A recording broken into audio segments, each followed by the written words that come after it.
श्री कृष्ण भगवान के जन्मदिन की कहानी। श्री कृष्ण भगवान का जन्मदिन, जिसे हम जन्माष्टमी के नाम से जानते हैं, हिंदू धर्म में एक महत्वपूर्ण त्योहार है। यह पर्व भगवान श्री कृष्ण के जन्म के उपलक्ष्य में मनाया जाता है, जो विष्णु के 8वें अवतार माने जाते हैं। उनके जन्म की कहानी बहुत ही रोमांचक और शिक्षाप्रद है। कंस, जो मथुरा का राजा था, एक अत्याचारी और निर्दयी शासक था। उसकी बहन देवकी का विवाह वासुदेव से हुआ था। विवाह के समय आकाशवाणी हुई कि देवकी का 8वां पुत्र कंस का वध करेगा। इस आकाशवाणी को सुनकर कंस ने देवकी और वासुदेव को कारागार में डाल दिया और उसने यह निर्णय लिया कि वह देवकी के हर संतान को जन्म होते ही मार देगा। कंस ने देवकी की 7 संतानों को जन्म लेते ही मार डाला।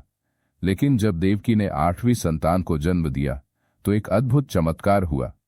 भगवान विष्णु ने स्वयं बालक कृष्ण का रूप धारण कर जन्म लिया। उस समय आधी रात थी और चारों ओर घना अंधकार था। कृष्ण के जन्म के साथ ही कारागार के द्वार अपने आप खुल गए और वासुदेव की बेड़ियां भी स्वतः खुल गईं।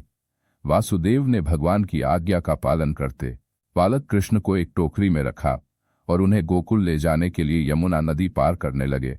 रात भर बारिश हो रही थी, लेकिन भगवान का आशीर्वाद था कि वासुदेव बिना किसी परेशानी के यमुना नदी पार कर गए। यमुना ने भी भगवान के चरणों का स्पर्श पाने के लिए अपने जल को घटा लिया।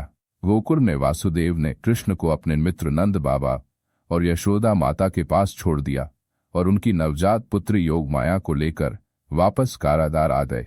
जब कंस को देवकी की 8वीं संतान के जन्म की सूचना मिली तो वह तुरंत कारागार पहुंचा। उसने नवजात कन्या को मारने के लिए उठाया, लेकिन योगमाया ने अपना रूप बदलकर कहा, हे कंस, तुम्हारा वध करने वाला तो गोकुल में जन्म ले चुका है।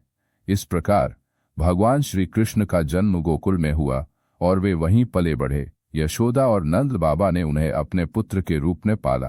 गोकुल में श्री कृष्ण का बचपन बहुत ही चमत्कारिक और लीलाओं से भरा हुआ था। उन्होंने बचपन में ही कई राक्षसों का वध किया और गोपियों के साथ रास रचाए। कृष्ण की बाल लीलाएं मथुरा के लोगों के लिए प्रेरणा का स्रोत बनी। उन्होंने न केवल अपने मामा कंस को मारा, बल्कि धर्म की स्थापना और अधर्म का नाश भी किया। उनका जीवन एक आदर्श जीवन है जो हमें सच्चाई, भक्ति और प्रेम की राह पर चलने की प्रेरणा देता है। इस प्रकार जन्माष्टमी का पर्व हमें भगवान कृष्ण के जन्म की अद्भुत कहानी की याद दिलाता है और उनके जीवन से हमें सीखने के लिए प्रेरित करता है। यह दिन भक्तों के लिए उपवास, प्रार्थना और भजन कीर्तन के माध्यम से श्री कृष्ण के प्रति अपनी भक्ति और प्रेम प्रकट करने का एक विशेष अवसर है।